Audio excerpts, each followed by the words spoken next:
Hola, muy buenas tardes. El día de hoy vamos a realizar la actividad número 4, ¿no? Que trata de realizar un podcast educativo sobre un tema en específico que nos toca desarrollar en esta semana de un curso, ¿no? Sobre la oralidad, escritura y textualización desde el punto de vista teórico del discurso, ¿sí? Hay muchos términos aquí a evaluar, ¿no? Ya esto viene relacionado de lo que hemos venido viendo anteriormente, ¿no? Entonces, para presentarnos, estamos dentro de la licenciatura en Derecho con énfasis en juicios orales. Vamos a realizar la actividad 4 de la materia Juicios orales en materia civil y mercantil a cargo de nuestro catedrático, la doctora Irene Hernández Cancino. Un gusto, doctora, y su alumno y servidor, José María Campero Valle. La fecha de entrega de esta tarea es el 13 de agosto. Bueno, pues para entrar en contexto del tema, ¿no? Volvemos a lo mismo. Nos hablan nuevamente sobre lo que es la oralidad, ¿sí? El proceso de orabilidad o de semántica es una ciencia. El saber hablar en público no es una habilidad, ya lo podríamos decir. Bueno, sí, hay gente que nace con la habilidad de poder hablar en público, pero ya actualmente se considera una ciencia. El manejo de poder hablar en público, de poder manejar un lenguaje corporal, una lingüística, una semántica, una pragmática, es una disciplina, es un arte, es un estudio, es una ciencia el poder manejar mi lenguaje verbal de cierta forma que me pueda yo comunicar y pueda yo transmitir lo que yo quiero transmitir, ¿no? Y que aquí el receptor entienda lo que yo le estoy mencionando como tal. Entonces es complejo manejar esta situación, pero no quiere decir que sea algo imposible, ¿no? Entonces tenemos que aprender. La disciplina de la oratoria o es una ciencia, ¿no? Y podríamos decir que a grandes rasgos podríamos dividirla en sintaxis, semántica y pragmática, ¿sí? La sintaxis se refiere a los signos entre sí. La semántica estudia la relación del objeto con la palabra y la pragmática se encarga de estudiar los signos según su utilización. Bueno, ahora, nos plantea el autor del libro Lenguaje como semiótica social, el autor es Halliday, ¿sí? Nos menciona unos puntos específicos que pues podrían ser una forma de cómo se maneja esto, ¿no? Entonces, para poder hablar de la oratoria como una disciplina, nos menciona que tenemos ciertos instrumentos sociomióticos, ¿no? Entonces, ¿qué nos quiere decir aquí? Tenemos varias, 7 funciones para ser específicos cuando nosotros utilizamos el lenguaje como comunicación. Uno, instrumental, para satisfacer las necesidades de lo que yo quiero transmitir. Dos, reguladora, ¿no? Para decir qué quiero que hagas o qué necesito que hagas, ¿no? Interactiva, involucrar a otra persona para poder platicar. No puedo platicar solo, tengo que platicar con otra persona, ¿no? Personal, el manifestarme entre que la comunicación es tuya y mía. Aquí estoy, identifícame para que sepas que yo soy el que te está hablando, ¿no? Hablando. Heurística es una palabra de, por ejemplo, lo que nos menciona la literatura ahí, ¿no? Heurística, dime por qué. Explicar el mundo interior y exterior. Esto es complejo. Imaginativa, pues crear un mundo propio. Informativa, tengo algo que decirte para comunicar nuevos informes. Entonces, el lenguaje en derecho tiene un contenido deóntico, nos expresa, ¿no? Del deber ser, de cómo debe ser esta situación. Entonces, un litigante tiene que tener no solamente el conocimiento de la ley actualmente, sino que ya decir lo que sabe con respecto al derecho y decírselo de acuerdo a lo que tal vez tenga que escuchar el juzgador, ¿no? Pero el operador jurídico o la persona litigante se va a enfrentar en un sentido revolucionario a a un manejo de las leyes o del derecho bastante complejo, en donde un factor primordial va a ser la oralidad con estos juicios orales que venimos viendo, ¿no? De acuerdo a la teoría de la comunicación, la oralidad es el primer sistema comunicativo que adquiere el individuo, ¿sí? Antes de empezar a escribir, aprendes a hablar. Entonces, tienes que aprender cómo vas a hablar. No es solamente comunicarse de alguna u otra forma de ciertas situaciones, ¿no? Entonces, nosotros mencionamos que la oralidad es un sistema triplemente integrado, ¿sí? Consiste de componentes verbales, es la emisión sonora, semántica, ¿sí? Combinatoria de semántica, elementos paraverbales, ¿sí? Tenemos la dimensión, por así llamarlo, cultural, ¿sí? En donde vamos a tener varios factores referentes a lo que va a ser la cultura, ¿no? De este modo podemos manejar o darle atención a 3 planos de estudio con respecto a la oralidad o a la actividad oral, ¿no? Que va a ser el plano el plano verbal o lingüístico, el plano paralingüístico y el semiótico o cultural, ¿sí? Entonces, para poder desenvolverse a nivel social, cultural, de alguna ciencia de la humanidad, el derecho y la política, tenemos que tener estrategias verbales, estrategias orales, de la argumentación y de persuasión. Entonces, desde mi muy particular punto de vista, la forma en que nosotros podemos enfrentar un juicio oral actualmente, por supuesto, es tener el conocimiento de derecho, pero también se podría llegar a decir, si se puede mencionar así, ¿no? Mantener un manejo psicológico de la situación, ¿no? En donde yo pueda persuadir de forma psicológica. Entonces, realmente para manejar los juicios orales se necesita derecho, se necesita psicología y se necesita oratoria, ¿sí? Para que nosotros podamos desenvolvernos en este nuevo mundo o en este mundo que estamos empezando a ver sobre lo que va a ser el derecho con relación a la oralidad, ¿no? Entonces, hay muchas situaciones que se van a ir desenvolviendo. Nosotros ya dijimos que existe el ámbito lingüístico. ¿Qué entiendo por lingüístico, no? Entonces, lingüístico es la articulación clara, ¿sí? Precisa de la palabra.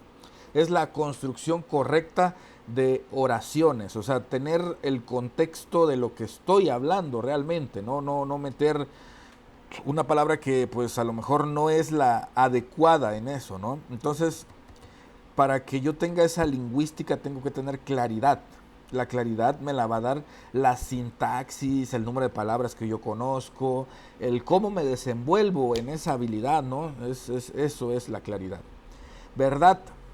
Aquí entran 2 términos. Uno dice verdad y otro dice veracidad, ¿sí? Entonces, yo espero que la persona diga la verdad. Es ambiguo, ¿no? En el uso de la lengua, porque no se es de acuerdo a la semántica, mientras que la veracidad, a diferencia de la verdad, apela al significado de las palabras, o sea, va directamente a qué quiere decir una palabra, no va a la oración como tal de decir la verdad, sino la veracidad es el propósito de un engaño que no puede ser total o parcial a través del lenguaje. Entonces, tiene que ser verídico y tiene que ser verdadero. Es algo complejo el mencionar esta situación, ¿no? Ahora, nos menciona que hay un ámbito extralingüístico. Cuando nosotros hablamos de este ámbito extralingüístico, nos referimos a los factores de cómo me desenvuelvo hablando, ¿no? No es lo mismo que yo le dé entonación o énfasis a una plática, no es lo mismo que yo hable de forma rápida y corrido y rápidamente para que nadie me entienda, o que yo le ponga cierto ritmo a lo que voy hablando, ¿no? Introduzca pausas, introduzca entonaciones. Esas situaciones son las que hacen que exista esa extralingüística, ¿no? El decir la oración, pero el decir la oración, o el decir la oración, ¿no? Entonces entran diferentes circunstancias entre entonación, cadencia, rapidez, ritmo, pausas, volumen de la voz y por supuesto va acompañado de todo lo que yo hago, ¿no? Las fascias, los movimientos corporales, la visualización, la expresión genuina de lo que yo estoy hablando, porque yo puedo estar diciendo una cosa y puedo estar dando a entender otra desde el punto de vista visual, ya puede ser con con los gestos que hago o las expresiones corporales que yo voy diciendo, ¿no? Entonces, realmente esa comunicación se viene envolviendo de muchas formas. Las personas que manejan este ámbito de la comunicación mencionan que para que tú puedas ser un buen orador, tienes que saber vender, ¿no? Entonces, ¿cómo vendes? Vendes desde el punto de vista de la vista, el oído, el tacto, el olfato y el gusto. Tú le tienes que crear un aspecto para que lo que tú estás diciendo tenga una entonación, una cadencia, una rapidez, un ritmo, una pausa, y lo que yo estoy diciendo o lo que estoy hablando en oratoria lo tengo que decir en la fascia y lo tengo que decir corporalmente. Si no, pues esto no tiene una congruencia, y al no tener una congruencia, pues no tiene esa veracidad o no se puede presentar de esa forma. Ahora, la oratoria, dentro del aspecto lingüístico y extralingüístico, tiene un aspecto discursivo, ¿no? ¿Qué es esto? Es la construcción de la estructura expositiva, los argumentos, la narrativa, ¿no? La retórica. Quiere decir, no puedo empezar por el final y después y dar la introducción, o en algunos casos sí se puede, ¿no? Pero lleva cierta reglamentación, por así llamarlo. Tienes una estructura expositiva donde vas a dar una introducción, un desarrollo y una conclusión de lo que tú estás diciendo para que puedas tener ese elemento discursivo de una buena forma, integrarlo y demostrarlo ante el juez o la persona en la que la tengas que mencionar, ¿no? Entonces, hay otro aspecto que es sumamente importante y fue lo que mencionamos al principio, ¿no? Que es lo sociolingüístico, el conocimiento contextual y cultural del hecho verbal, ¿no?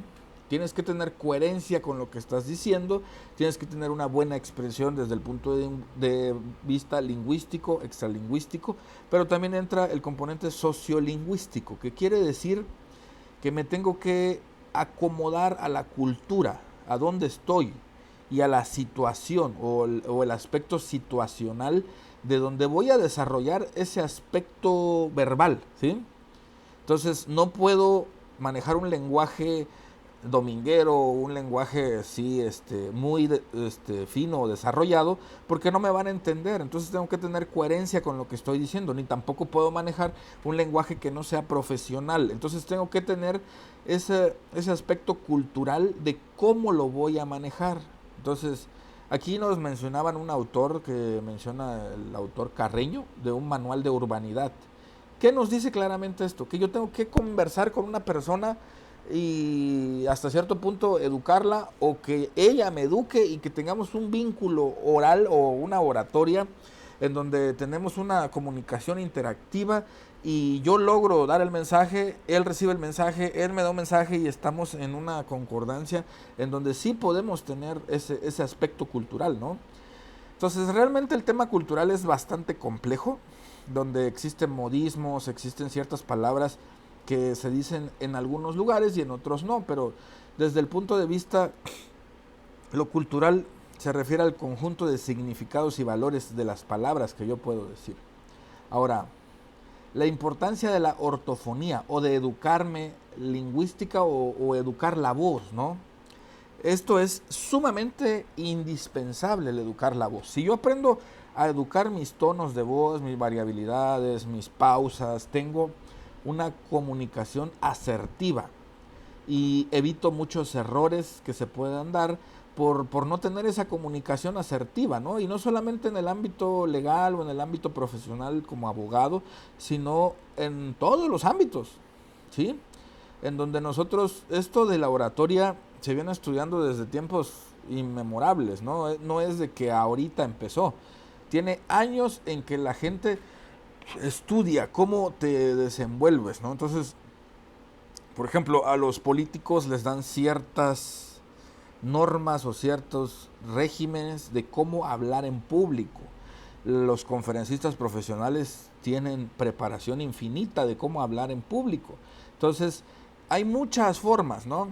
Ahora, si lo queremos ver desde el punto de vista médico, nos dice que el sistema respiratorio es sumamente importante. Claro, las palabras salen a través de las cuerdas bucales y lo que nosotros emitimos como sonidos o como lo que nosotros conocemos como el lenguaje, al fin y al cabo son movimientos de las cuerdas bucales que son apoyados por viento y forman un sonido a partir de las cuerdas bucales, pero en sí es la exhalación y la inhalación del aire apoyadas con el diafragma y la columna que nosotros vamos a ver. Entonces tenemos el sistema laríngeo, tenemos que es vibratorio, tenemos infinidad de cosas para poder hablar sobre la voz desde el punto de vista médico, ¿no? Entonces, la voz, en pocas palabras, se va a dar a través de lo que va a ser el sonido, del aire, ¿no? Que pasa a través de las cuerdas bucales y va a tener cierto timbre y cierto color de voz, como mencionan las personas, por ejemplo, que se dedican al cantar, ¿no? Entonces, para producir un sonido, yo tengo que usar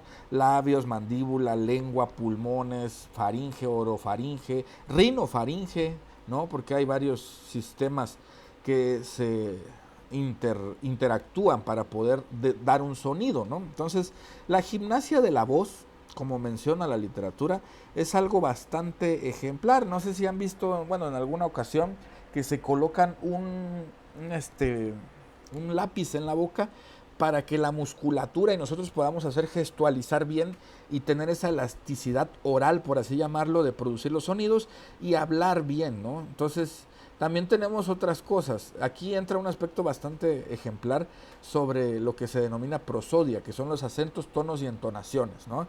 Por ejemplo, el norteño que habla así tiene una gramática de la oralidad diferente a lo que puede hablar una persona que es un costeño que está por allá por Veracruz. Entonces, el tono de voz comunica lo mismo, pero tiene un acento diferente a lo que puede hablar un norteño, ¿no? En donde dice que allá en el norte es diferente. Entonces, esa acentuación, ese tono, esa entonación, hace que cambie mucho la métrica de lo que estamos hablando. Entonces, sí tenemos que aprender a modalizar o modalizar todas estas situaciones, porque es bastante compleja. La oratoria, no yéndonos más allá de lo que es derecho, es compleja.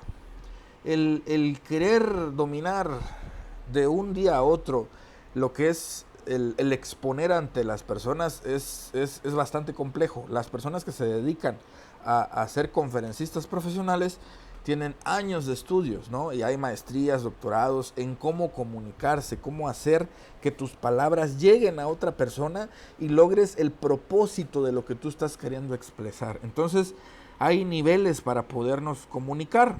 Nosotros normalmente, pues, llegamos a la dicción, si es que bien nos va, ¿no? Pero antes de tener una dicción, como ya mencionamos, tenemos que tener una comunicación. Entonces el abogado tiene que adquirir eso, tiene que adquirir primeramente una buena técnica de comunicación que incluya lo lingüístico, lo extralingüístico, lo corporal, la entonación, todas las variables que ya platicamos, pero sobre todo tiene que tener un estilo, un ritmo, un tono, y ese estilo lo vas a crear tú mismo, ¿no? ¿Cómo lo vas a crear? A través de la práctica, a través de estarlo practicando. La oratoria, desde mi punto de vista, es una de las cosas más específicas para poderte desenvolver en cualquier ámbito, ¿sí? Como mencionaba anteriormente, hay personas que son sumamente inteligentes y tienen son hábiles y tienen todo el conocimiento, ¿sí? Pero por alguna cierta razón no tienen la capacidad de poderlo transmitir. Entonces eso hace muchos cambios en diferentes circunstancias. Lo que nosotros tenemos que aprender a hacer es comunicarnos y comunicarnos de una forma asertiva a través de ver muchas circunstancias y mucha práctica, ¿no? Porque esto de la oratoria, por supuesto, todo tiene una base bien estructurada con respecto a la teoría, ¿no? Tenemos que tener la teoría sobre el tono, la variabilidad, las pausas y muchas circunstancias que se pueden ir desenfocando en esto, pero ¿qué nos va a dar la verdadera, el saber sobre lo que van a ser juicios orales o la lingüística?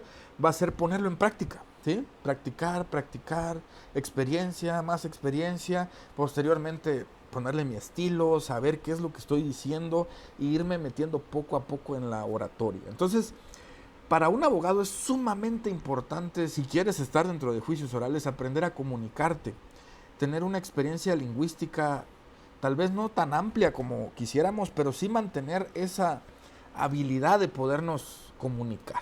Bueno, por el momento sería todo. Muchísimas gracias. Agradezco su atención y estamos a sus órdenes. Hasta luego.